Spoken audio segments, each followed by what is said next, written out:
This is Asianati Eats Kamayan style with our special guest, Bengals wide receiver, Andrei Iosivas. Andrei is half Filipino and half Romanian. He was born in Japan and raised in Hawaii. And he attended Princeton University in New Jersey, where he was a two-sport All-American in football and track and field.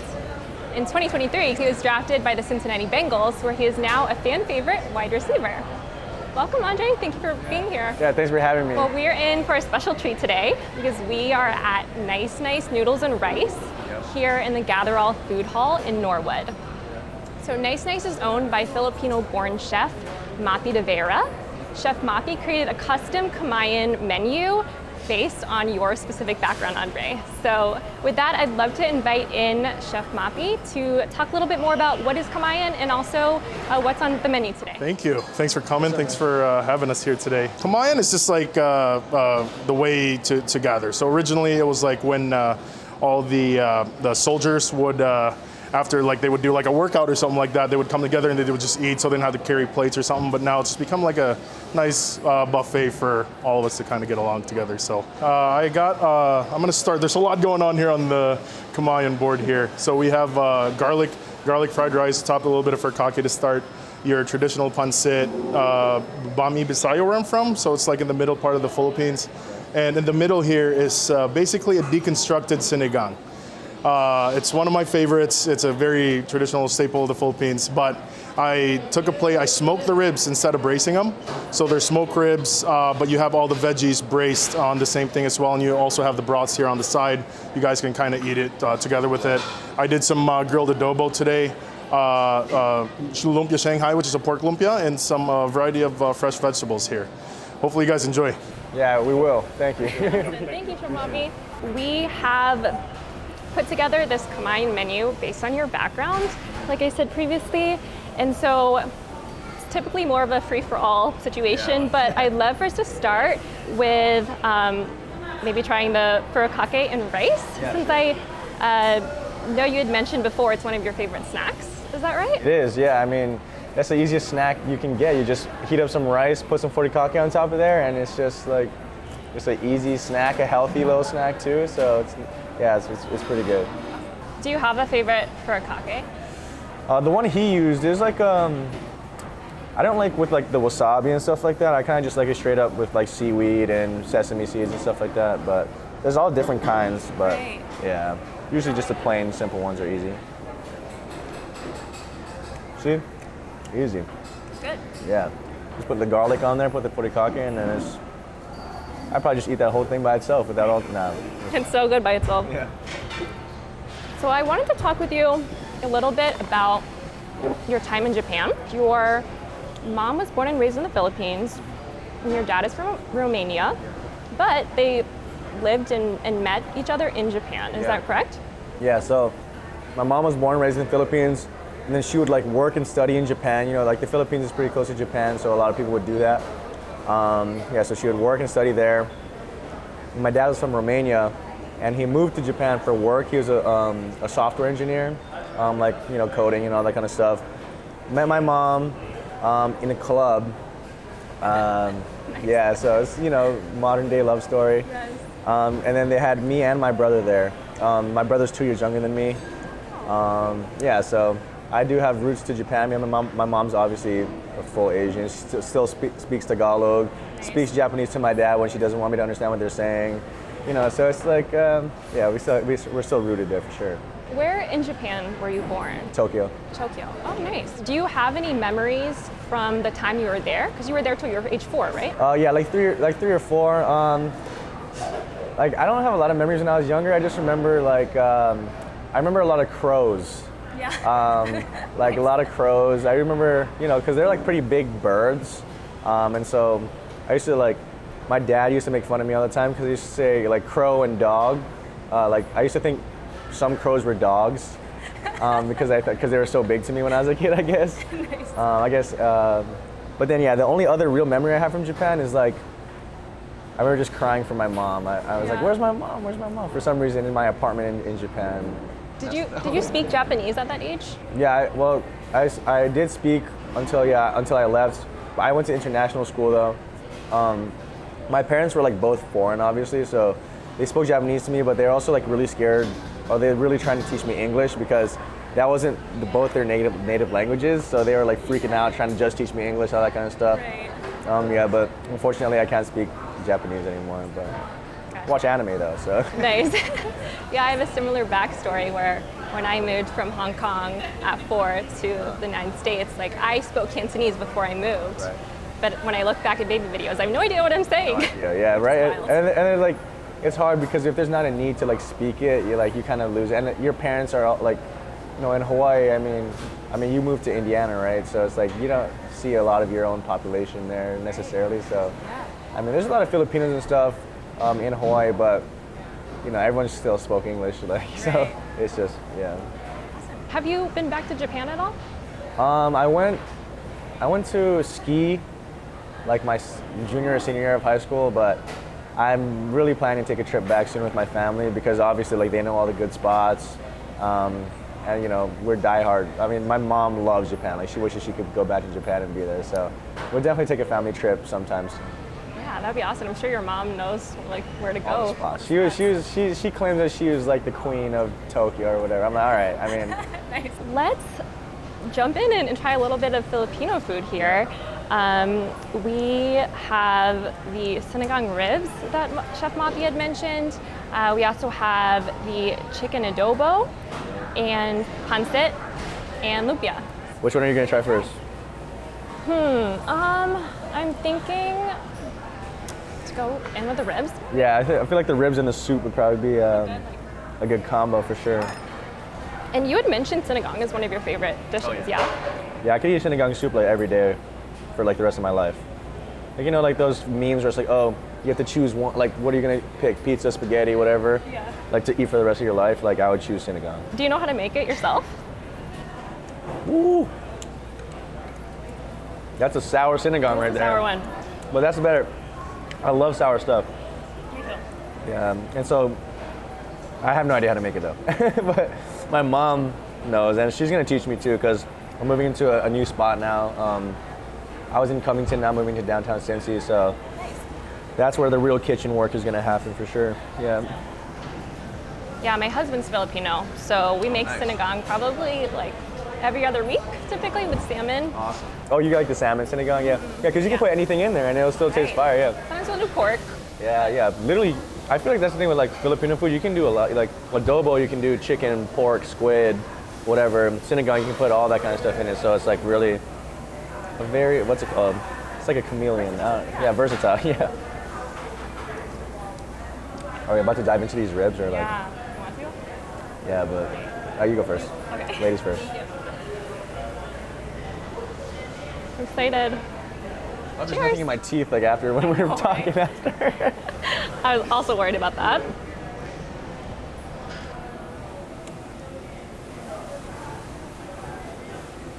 Just hitting the spot for sure. Now, I'm gonna have to come back here every week. What Filipino dishes did you eat growing up? Like all the adobo you could think of.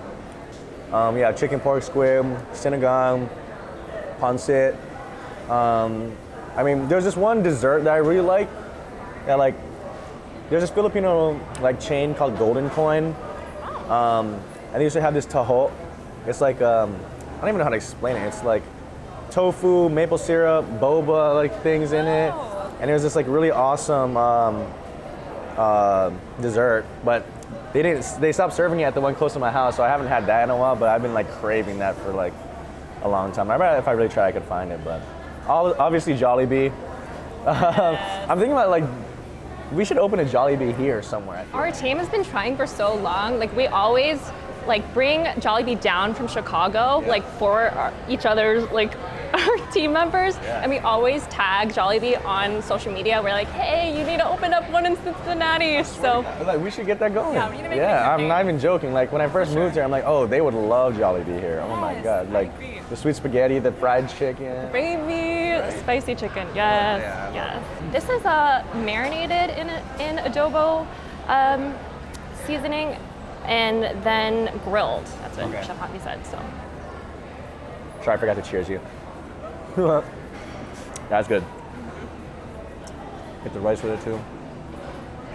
You had mentioned in a previous interview of yours think it was with Amasian HQ. That you felt really strongly connected to your Filipino heritage. What sort of things make you feel most connected? Well, in Hawaii, there's a lot of Filipino people, so I kind of grew up around the culture. My mom, obviously, I mean, she's one of the main. She like her and my dad raised me half and half, obviously. So she had a great influence on me, and just in like how you treat your elders. I feel like a lot of Asian culture is like similar in a way. Like respect your elders. Like I don't know, do your job, do your work, and eat good food. And so it's like, so I was blessed to move to a place where I could assimilate very well with my culture. Oh, I guess we didn't try the lumpia, huh? Yeah, we can try it. Cheers. Cheers. It's like my favorite thing to do. Yeah, that's the one. Let's talk a little bit about your time in Hawaii. Yep. We have garlic shrimp, which is a popular dish. Definitely a staple, yeah. Oahu, North Shore area? North Shore, yeah. All the food trucks. You have to go to the garlic shrimp trucks up there. It's undefeated. Yeah, you can't beat it. Yeah.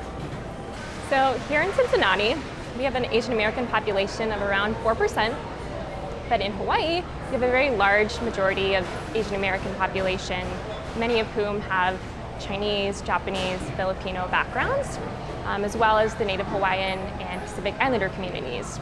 And a quarter of the population identifies as well as mixed race. Right. So what was it like growing up for you as a mixed race individual in Hawaii? Yeah, I mean, in Hawaii, there's a lot of people who are mixed race, especially with like white and Asian, I would say, and even like, Asian and Hawaiian or white and Hawaiian or something like that. But I really felt that when I moved to the mainland, being a hapa or like half Asian, half white person, you're much more unique when you go to the mainland. Like when I went to Princeton, I really felt that. But like you can tell, like there's like you said, 25% of the people are mixed race, right? So I don't know, Hawaii is just a big melting pot of communities and races. So it's a really great place to grow up. And I think, that's where I want to raise my kids eventually, hopefully. God willing, I can move back there. But it's just like a beautiful place where there's so many mixed races and so many cultures like intertwined, seamlessly pretty much. So you had mentioned the term hapa. Yeah. Can you tell us a little bit about that term, and is it something you identify with? Yeah, hapa is just like, you're mixed Asian and mixed with white. And so, me and my brother are like the perfect examples of that. You're an example of that. And I feel like, I don't know, it's just an interesting term because like you can identify with the hapa community, and like when you see someone else who's like kind of Asian and white, you can definitely tell like right off the bat because of the features of the face and like just how they are. So it's a niche little like unique community for sure. Yeah, I didn't really have a term to describe like being mixed. Right. I hadn't heard of one before until I had heard the term hapa. Yeah, that's just in Hawaii, like a Hawaii thing. But yeah, if you were in Hawaii, you would like fit in. No one would even know that you're not from there, I promise. Yeah. I got asked that when I was there, if I was Hawaiian. So, can you explain a little bit about the Hawaiian shaka and like show us how to do it? I'm looking at that camera right there. Yeah, just throw the shaka up. You don't want to like hold it too tight. Like that's not local. Like if you're holding it like really tight, like everyone knows you're not from Hawaii. Tight. Yeah, just hold it like kind of loose. Like this? Yeah, like that's good. Like throw up the shock a little bit. Someone lets you pass on the freeway, you throw the shock out of the window, or like you see someone like, oh, what's up, bro? They just throw the shock up. It's just if you just make sure it's loose though. That's why I'm always like that because you can't be, what I mean? But it's just like good vibes. Yeah. What was that like making that move from Hawaii to New Jersey for your time in Princeton? Yeah. Like, was it a massive culture shock for you? Yeah, big time. That was like the most culture shocked I've ever been in my whole life. From Hawaii, beautiful weather. It's like the mainland culture is just different. It's hard to explain really until you're in it. But it's just, Hawaii is kind of its own little bubble as well. And you understand the history when you get to the mainland and all that kind of stuff. But yeah, that first year away from home, I was probably like the furthest I could have been from Hawaii. Like New Jersey is like one of the farthest flights. So yeah, that first year I was not the happiest person ever.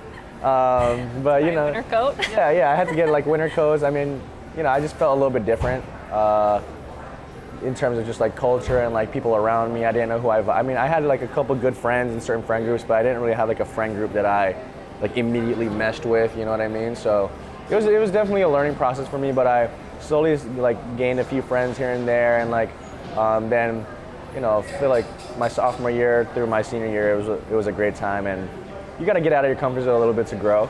And I was really glad that was the path that I took. Yeah, Princeton was a great route for me. And it sounded like you're really busy in your time in Princeton. Yeah. Like, well, we were looking into your background, and like your resume is kind of insane.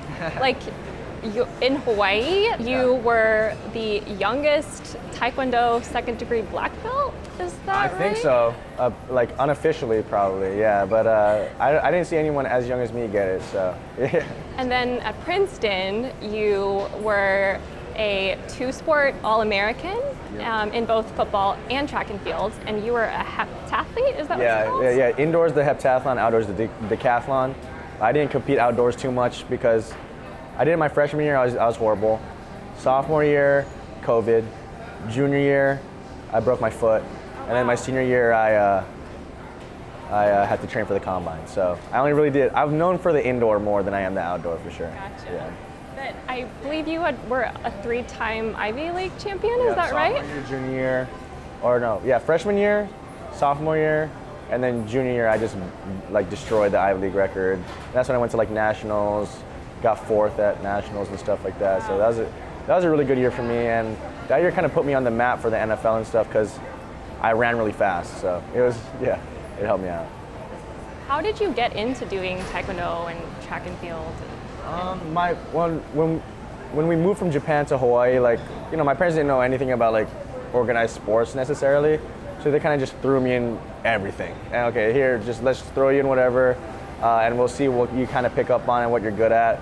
Unfortunately, I wasn't that good at soccer. Apparently, I don't know. I think you like soccer? Yeah, I mean, I love it now, but I'm like, why did you guys pull me out? But it's fine. So they kind of just kept me doing things that I was good at, and I just ran and I jumped and I played football and I kicked Taekwondo, and so it was a good childhood for sure. You're just the youngest.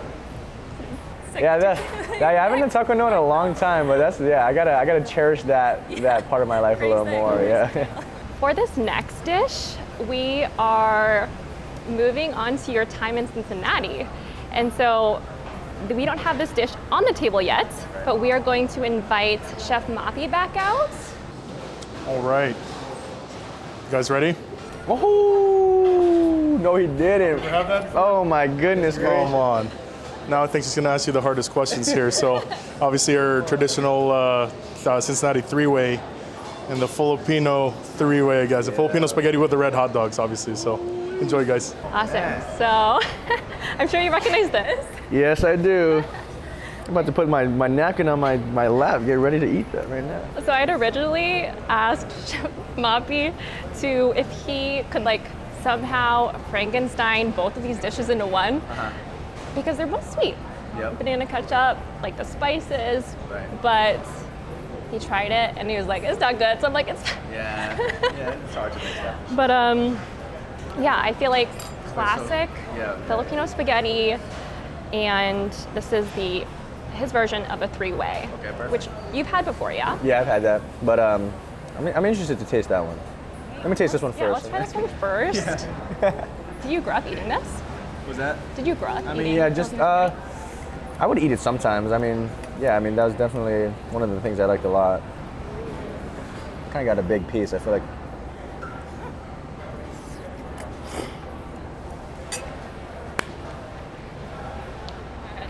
Yo, how did I not know about this place before? This is crazy, man.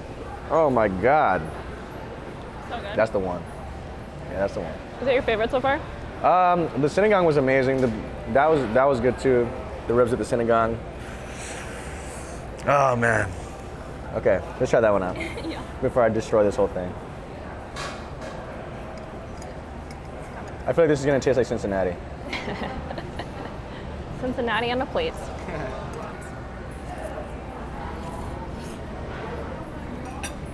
That's good too. I would say I might like that better than like on a chili, like on a dog or something. I kind of like it like that for sure. But this is Your favorite. Nice. Well, I do have a few Cincinnati and Bengals related questions for you. When you were drafted by the Bengals in 2023, what was your first thought when you got that phone call? now that whole day was really long for me, so I was just like, thank God I got picked. I didn't know where I was gonna go. It was a really like uneasy day for me, to be honest. But you know, at the end of the day, it was my dream, and once I got that phone call, I was just full of relief, so happy. And all my family, like a lot of my family and friends were there with me, so it was like one of the best days of my life. Yeah, it was awesome. Another highlight for you, I'm sure, was your very first touchdown. So I know that when that happened, you didn't get to celebrate like you wanted to. Yeah.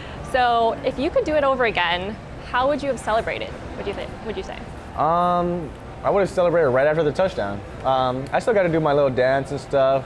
What's your dance? It was just like some weird TikTok thing I saw. Me and T were like, okay, if I. Can you show us? It's just like you just get in a squat and you kind of just go side to side a little bit. I got a lot of stuff planned this year, hopefully. But yeah, I always get inspo like just from a TikTok I would see on like the So week your of. stuff you're gonna bring out. Yeah, I have one that like definitely is one of my favorite dances trends so far. But yeah, it's just whatever inspo I see, I just go do it, just have fun out there. But yeah, that was like the only time I've ever been like really like emotional on the field, like while the game was still going on, like almost cried like on the field. It was lit, and it was my birthday, so it was like a crazy galaxy moment, like a universe like coming together moment. That was cool. Have you gotten gritty lessons from Jamar Chase? No, actually I've not, but you know the gritty was like super popular all over, so you know I like dancing, I like grooving a little bit, so I had done it before, like in college, high school. I mean, maybe not high school, but like college when they were popping off at LSU and stuff. But this year we'll be hitting it a lot. So the last portion of our meal is dessert. So Nice. I hope you saved room. Well, I still gotta finish all of this later, so it's all good. Yeah, we're gonna be eating more of this for sure. But we are gonna have Chef Mapi bring it out. It's halo halo. Oh, nice. Ooh. That boy got everything in there, man. You know? So halo halo, a little bit different. Instead of actually shaving the ice, we froze the milk and used the Japanese ice shaver to shave it. So it's like super thin, and it should like melt wonderfully with all the, we have some different coconut jellies in there. There's mung beans at the bottom, which is very weird, but I think it needs to be in halo halo. Yeah, definitely. Yeah, and then some jackfruit. And the ube ice cream is actually ube and cheese. So it's like very popular in the Philippines to have a cheese ice cream, but they kind of mix it up with ube right now, which is, I think it's really good. So should be a spoon. I'll get you guys another one. Enjoy, guys. Appreciate it. Thanks, man. All right. Cheers. Oh my goodness. Yeah. That coconut, like the little coconut stuff in there, so good. I want to mix this more. Love being Filipino. Do you have a favorite halo halo topping? Not necessarily. This one is amazing though. I'm not even gonna lie to you. Yeah, the milk, the shaved milk ice is so good. So good. I'm trying to get to that jelly down there. I can't do it. I'm gonna spill everywhere if I do that. So, for your birthday last year, the Bengals gifted you hopia. Hapia. Yeah, the Hawaiian coconut pudding dessert. Some of my teammates didn't like that too much, which I was sad about, but I love it. I love coconut stuff. Like my mom would make this, it's like chocolate porridge. It's called champorado. And she'd always put like coconut milk in there, and just something about that coconut taste is just love it. Yeah. Have you found any favorite places to eat here in Cincinnati? Obviously, they're like a lot Asian-based stuff. There's one I really like. Well, I like this place now, so we'll start with that. How about that? And then there's this place called Kiloha's Kitchen. It's a Hawaiian spot actually, in Covington. Onolicious, Hawaii. That's like downtown Cincy. And then the Filipino food truck, Lasang, Pinoy Eats. Their stuff is fire, dude. But you gotta catch them. So, like, hopefully people's schedules line up with it. But they have some real good Filipino stuff as well. So, I'll say that's my top 3. And E&O. Nice. But I'm coming back to this hall every week. So. We have a few shorter, like rapid fire questions for you. First one, what is your go-to karaoke song? Ah, man. I was lucky just thinking about this the other day. Karaoke? Yeah. I always like to sing Careless Whisper. You know that song though? You know what I'm talking about? What? You don't know that song? She doesn't know what Careless... Do you guys know what Careless Whisper is? And I'm never gonna dance again. Yeah. Who's that by again? Who's that? George Michael. Yeah, George Michael. Yeah. That's the one. What is your Jollibee order? Spaghetti, and fried chicken, and a Pepsi. Every time. Saw you were at Asian Food Fest, which thank you for coming and supporting. Yeah. What was your favorite thing that you ate there? Well, that's where I met the Filipino food truck. So that one was good. It was hard for me to walk around a little bit. I didn't want to like walk too much, but yeah, that Filipino food truck was real good. So I would say that one. How many tattoos do you have, and can you describe them to us? Yeah. Okay. Well, this is like one sleeve, but I got the outside here first. So this is like my mom and my dad as angels, and they're holding me and my brother as babies, and they're like, kind of guarding us. And there's like crows around it. It's like from one of my favorite shows. Like the crows symbolize like an older brother protecting his younger brother. So that was kind of cool. So if you can see that. And then my second one, I don't know if you can see that. Well, this is like the most important part of it. So it's 2 A's that make an M, and then they make an E. And so it's Andrei, my name, Alex, my brother's name, Evelyn is my mom's name, and Mihai is my dad's name. My brother actually came up with that, which is pretty cool. And this is Japanese for love. I don't know if you can see that. It's red. And then I had an I last year for my last name, and then this was just an open spot, so I just filled it with whatever. And then after I got that one, I finished my sleeve here. So this one was on the Romanian flag, like the old Romanian flag. And I wish you could see the Filipino part. So it connects with I don't know if you can see, it connects with a dragon here, and it goes all the way up, and the dragon is holding a Filipino sun like on my shoulder blade, and it goes hard, like that's hard. And yeah, so that was my second to last one. And then I got this quote right here. It says, "This too shall pass," which is my favorite quote. You can apply it to anything, good times, bad times. Just a great life quote. And then I just recently got a tiger on my back holding a scroll in its mouth, and it's kind of connected with the drag. I kind of like to make all my tattoos mesh a bit. That was for, I went to Princeton, and then I got drafted by the Bengals, and so it's kind of like the Tigers were kind of always in my path somehow. So I thought it was kind of cool, but yeah. That's awesome. It sounds like they're all very significant to you. Yeah, most of them are. Yeah, I guess all of them are, yeah. In a recent Bengals reel, you were seen pretending to smash the camera with your helmet. Yeah. Was this inspired by the Yoshi hammer meme? Low key, yeah. This year when I scored a touchdown, I'm going, like, if we're on prime time, I'm hitting the Yoshi hammer on the TV. So I love seeing those Yoshi memes in there. It cracks me up every time. I'm sure so many people are so happy to hear that. Yeah, I think it'd be funny. Who they think or who they say gonna beat the Bengals? Who they think. I'm like 95% sure. But it doesn't matter. You can put your own twist on it, you know what I mean? But I think it's who they think gonna beat them Bengals. Yeah. Nice. Yeah. Lastly, we're gonna end on a little bit of a deeper one. What would your younger self think of you now? That's a great question. I think he'd be proud of me. I think that, wow, that's a deep one. I think he'd be proud of me. I think he'd tell me to not play as many video games, maybe. No, but on the real though, like I think, my parents were pretty hard on me as a kid, like just, school, academics, sports, and I think the younger me would say, good for you for following your dreams and working really hard to go get them. And because even in the end, if they didn't work out, then I would have been okay with myself, because if you put everything you can into something that you love, and you'll either succeed or you'll fall short, but if you fall short, then you won't have any regrets on saying, oh, I could have done more, blah, blah, because yeah, you don't want to live with regrets. So yeah, so I think younger me would be proud for sure. And hopefully he would be watching me on the TV and wanting to be like me, so it'd be cool. Nice. I'm sure a lot of little kids out there too feel the same way. So awesome. Well, that's it on our end. Thank you so much for your time, Andrei. It's been so much fun, like, talking with you. And yeah, thank you as well to Chef Mapi from Nice Nice for putting together this meal. Yeah, I think we can say that's a wrap. Hooday! Hey, that was fun.